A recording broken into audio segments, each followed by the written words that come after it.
చాలామంది ప్రశ్నిస్తున్నారు. ఇదే ఈరోజు మన డిబేట్ అంశం. మనతోటి తన అభిప్రాయాన్ని పంచుకోవడానికి ప్రముఖ రాజకీయ ఆర్థిక విశ్లేషకులు ముప్పా అంకమరావు గారు స్టూడియోలో ఉన్నారు. నమస్కారం సార్. నమస్తే మా పవన్. జగన్మోహన్ రెడ్డిని అభివర్ణించాలి అంటే మీరు ఎలాగ చెప్తారు? అసలు జగన్మోహన్ రెడ్డి గారి గురించి అసలు ముందుగా ఆయన నైజాన్ని మాట్లాడుకోవాలా, తర్వాత ఆయన పెట్టిన పార్టీ గురించి మాట్లాడుకోవాలా, వీటి రెండిటికంటే ముందు అతను చేసిన వ్యాపారం గురించి మాట్లాడుకోవాలి.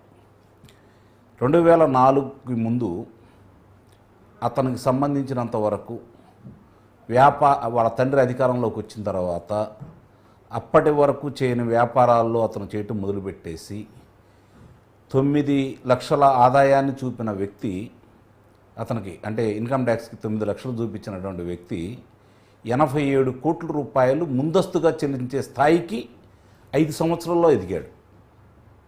అంటే ఎంత గొప్ప రాజకీయవేత్తగా కాకుండా వ్యాపారవేత్తగా ఎదిగాడని దానికి అదొక నిదర్శనం.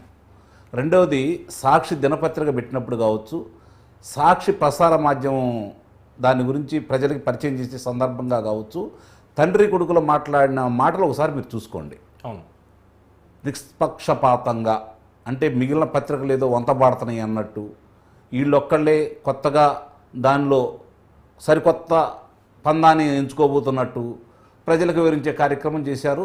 సహజంగానే నిజమనే భావించారు ప్రజలు కూడా. సరే, వచ్చిన కాడి నుంచి అది ఏ విధంగా చేస్తున్నారో చూస్తూనే ఉన్నాం. తర్వాత తండ్రి గారు చనిపోయిన తర్వాత మరి ఈ వ్యాపార సామ్రాజ్యం ఎందుకు విస్తరించలేదు, ఇది ఒకటి గమనించాలి. అంటే అంత గొప్ప వ్యాపార దక్షత ఉన్న వ్యక్తి 5 సంవత్సరాల్లోనే అంత విస్తారంగా డబ్బులు సంపాదించుకున్న వ్యక్తి తండ్రి చనిపోయిన తర్వాత వ్యాపారాలు ఎందుకు కుంటుపడ్డాయి, కొత్త వ్యాపారాలు ఎందుకు మొదలు పెట్టలేదు?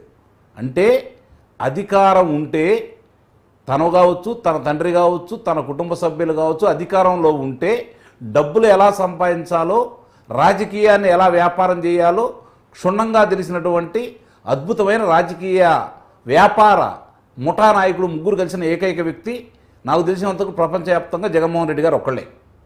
అందుట్లో ఎలాంటి సందేహం కూడా ఏమి లేదు. శివకుమార్ అనే వ్యక్తి వైఎస్ఆర్సీపీ పార్టీ పెట్టుకున్నప్పుడు తన తండ్రి పేరు కలిసి వస్తుంది కదా అని చెప్పి అతని వల్ల తీసుకున్న, అతను పెట్టిన పార్టీ కూడా కాదు ఇది. అతను ఏది చేసినా కూడా చాలా స్పష్టంగా దాంట్లో డబ్బులు మిగులుతాయా లేదని ఆలోచించుకుంటాడు. రెండోది, దానివల్ల పదవి ఏదన్నా వస్తుందా లేదని ఆలోచించుకుంటాడు. మీరు ప్రారంభంలో చెప్పారు శవం కావాలని చెప్పి, లేదా ఒక సంఘటన కావాలి. నిస్సందేహంగా అయ్యే కనపడుతుంది ఇప్పటి వరకు చూసుకుంటా ఉంటే.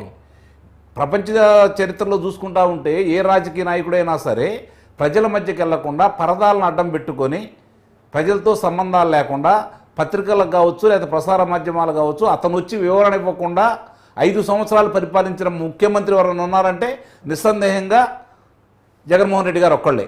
ఇది మాత్రం ప్రపంచ పుస్తకంలో, విశిష్ట వ్యక్తుల పుస్తకంలో అతని పేరు కూడా పొందుపరచాలి. ఆ విషయంలో నిస్సందేహంగా అతను అర్హుడు, అందుట్లో ఎలాంటి సందేహం కూడా లేదు. సహజంగా మీరు ఒకటి గుర్తుపెట్టుకోండి, ఒక నాయకుడు అనేవాడికి ప్రత్యేకమైనటువంటి అభిమానులు ఉంటారు. అతను ఏ విధంగా చేసినా అందరికీ ఉంటుంది. అది రాజకీయ నాయకులు ఉంటారు, లేకపోతే వీధి పోరాటాలు చేసే వాళ్ళకి ఉంటారు, క్రీడాకారులకి ఉంటారు, చిత్ర పరిశ్రమకు సంబంధించిన వాళ్ళు ఉంటారు. దాన్ని వాళ్ళు గుడ్డిగా ఆరాధిస్తారు. ఇతని వ్యక్తిత్వంతో కానీ ఇతనితో కానీ సంబంధం లేకపోయినా వాళ్ళకు తెలిసిన రూపురేఖల్లో, వాళ్ళకు ఉన్నటువంటి పరిజ్ఞానంలో ఇతను ఊహించుకుంటూ ఇతనికి అభిమానులుగా మారిపోతూ ఉంటారు. సహజంగానే ఒక నాయకుడు అనేవాడు ఎలా ఉండాలి అంటే, రాజకీయ నాయకుడు, మిగిలిన వ్యాపారస్తులు ఇతను రాజకీయ నాయకుడు అనేవాడు ఎలా ఉండాలి అంటే, తన కార్యకర్తను తన కుటుంబ సభ్యుల కంటే ఎక్కువగా కాపాడుకుంటూ ముందుకెళ్తూ, వాళ్ళకి చిన్న కష్టం వచ్చినా స్పందించి ముందుకెళ్ళి ప్రజల కోసం పోరాటం ఎంచుకున్న ఏ వ్యక్తి అయినా సరే అతను చనిపోయేంత వరకు ఒక నాయకుడిగా చరిత్రలో మిగిలిపోతాడు. అధికారం ఉంటుందా లేదా అనేది మనం చెప్పలేని విషయం, కానీ ఒక రాజకీయ నాయకుడిగా చరిత్రలో స్థిరస్థాయిగా నిలిచిపోతాడు. అట్లా చాలామంది గతంలో మనం చూసాం. ఇవాళ సమకాలిక రాజకీయ నాయకుల్లో నాకు తెలిసినంత వరకు ఆంధ్ర రాష్ట్రంలో అతనికి వచ్చిన అవకాశం ఎవరికి రాలేదండి. భవిష్యత్తులో ఇంకెవరికైనా వస్తుందని అయితే మాత్రం నేనైతే భావించట్లేదు. అంతటి అద్భుతమైన అవకాశం వచ్చింది.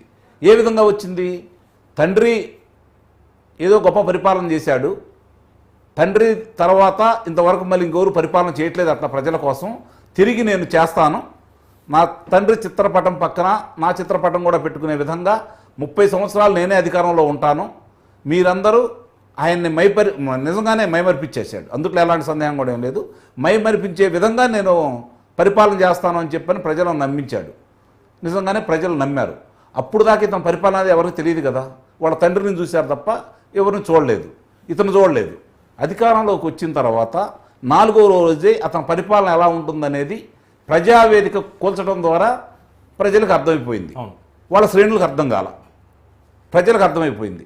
కానీ ఇంకా అతని మీద వీరాభిమానంతో తన మతస్థుడని తన కులం అని చెప్పని విర్రవీగిన వాళ్ళందరికీ కూడా ఒక్కోటి పొరలు తొలగిపోయి వాస్తవాలు కళ్ళ ముందు కనపడుతూ మనం అనుకున్నది అన్ని భ్రమ, మనం అనుకున్న వ్యక్తి వేరు, ఇప్పుడు ఈ పరిపాలన చేస్తున్న వ్యక్తి వేరు అనే అభిప్రాయానికి వాళ్ళు వచ్చిన తర్వాత వాళ్ళకి 4 సంవత్సరాలు పట్టింది వాళ్ళ అభిప్రాయం చెప్పటానికి, వెలువరించడానికి. అంతకుముందు చిన్న అవకాశం వచ్చినా కూడా వాళ్ళు ఎందుకు వినియోగించుకోలేకపోయారు అంటే ఒక భయం అనేది వాళ్ళకి వచ్చేసింది. ఆ భయం అతను కావాలని సృష్టించాడు. ఇది ఒకటి అర్థం చేసుకోవాలి. మిగిలిన వాళ్ళు కూడా మిగిలిన వాళ్ళ ఎందుకు చేయలేదు అంటే కొంతమందిని చేసి ఆ భయపెట్టాడు జనాల్ని. రఘురామకృష్ణరాజు గారిని కావచ్చు, అచ్చెన్నాయుడు గారిని కావచ్చు, కొల్లు రవీంద్ర గారిని కావచ్చు, చింతమనేని ప్రభాకరన్ కావచ్చు, దూడిపాల నరేంద్ర కుమార్ని కావచ్చు, పట్టాభి గారిని కావచ్చు, జేసీ ప్రభాకర్ రెడ్డి గారిని కావచ్చు, రామకృష్ణ గారు, ఏ వరుసనే మనం చూసుకుంటా ఉంటే న్యాయవాదైన రామకృష్ణ గారిని కావచ్చు, ఇలా చూసుకుంటా ఉంటే అతను ఒక భయాన్ని సృష్టించాడు. ఆ భయంలో జనం కూడా మనకెందుకులే, మళ్ళీ మనకు అవకాశం వచ్చినప్పుడు ఒకవేళ ఇప్పుడు మనం ఏదైనా తిరగబడ్డా కూడా అతను 151 స్థానాలు ఉన్నాయి కాబట్టి అధికార మార్పిడి జరగదు కదా, దానికోసం మనం ఇబ్బందులు ఎందుకు పడాలని చెప్పని వాళ్ళు ఎన్ని అగసాట్లు వచ్చినా కూడా బరాయించి సమయం కోసం ఎదురు చూశారు. సమయం వచ్చింది కాబట్టి తీర్పు ఇచ్చారు. కానీ వాళ్ళు ముందే ఆయనకు ఒక సంకేతాన్ని పంపించారు. ఎప్పుడయ్యా అంటే అది 2023 ఫిబ్రవరిలో జరిగినటువంటి శాసన మండలి ఎన్నికల్లో ఎమ్మెల్సీ ఎలక్షన్స్ గ్రాడ్యుయేట్ వాళ్ళు చాలా స్పష్టంగా 3 ప్రాంతాలుగా 3 రాజధానులు పెడతానన్నటువంటి 2 ప్రాంతాల్లో, అమరావతి ప్రాంతం కానీ 2 ప్రాంతాల్లో కూడా ఆయన సొంత జిల్లా కంచుకోట 10కి 10 స్థానాలు వచ్చింది కడప జిల్లా, అలాగే కర్నూలు జిల్లా, అట్లాగే నెల్లూరు జిల్లా. 3టికి 1 స్థానాలు కూడా రాలేదు కదా. 3టికి కలిపి 34 స్థానాలు వాళ్ళకే వచ్చేసినాయి. మిగిలిన చోట్ల చిత్తూరులో ఈయన గెలిచాడు చంద్రబాబు నాయుడు గారు, అనంతపురంలో 2 మాత్రమే గెలిచారు తెలుగుదేశం పార్టీ. అన్ని స్థానాలు ఇచ్చిన అక్కడ కూడా చిత్తుగా ఓడిచ్చేశారు. ఏది దొంగ ఓట్లు వేయించి, చదువురాని వాళ్ళందరికీ పట్టాలు పుట్టించి, ఓటు హక్కు కల్పించేసి, వాళ్ళని తీసుకొచ్చేసి 8వ తరగతి 2వ తరగతి చదివిన మహిళలను తీసుకొచ్చేసి దొంగ ఓట్లు వేయించినా కూడా చిత్తుగా ఓడిపోయారు. అట్లా అంటే ఇక్కడ న్యాయ రాజధాని ఏర్పాటు చేస్తా అన్నాడు. అట్లాగే పరిపాలనా రాజధాని ఏర్పాటు చేస్తా అన్న ఉత్తరాంధ్రలో కూడా కనీసం ఆయన 10 మందికి భోజనం పెట్టే స్థాయి లేకపోయినా, అంటే భోజనం పెట్టే అవకాశం లేకపోయినా కూడా ఆయన్ని అక్కడ ప్రజలు గెలిపించుకున్నారు. అక్కడ కానుకలు ఇచ్చారు, అక్కడ కానీ ఇక్కడ కానీ కానుకలు ఇచ్చారు, డబ్బులు పంచారు, ఆడవాళ్ళ చీరలు ఇచ్చారు, అలాగే వెండి విగ్రహాలు ఇచ్చారు, రకరకాలుగా చేయాల్సిన విన్యాసాలన్నీ చేశారు. అయినా ప్రజలు తిరస్కరించారు. అది గుర్తించలేకపోవటం వాడు చేసుకున్నటువంటి ఆంధ్ర రాష్ట్రానికి చేసిన మేలు.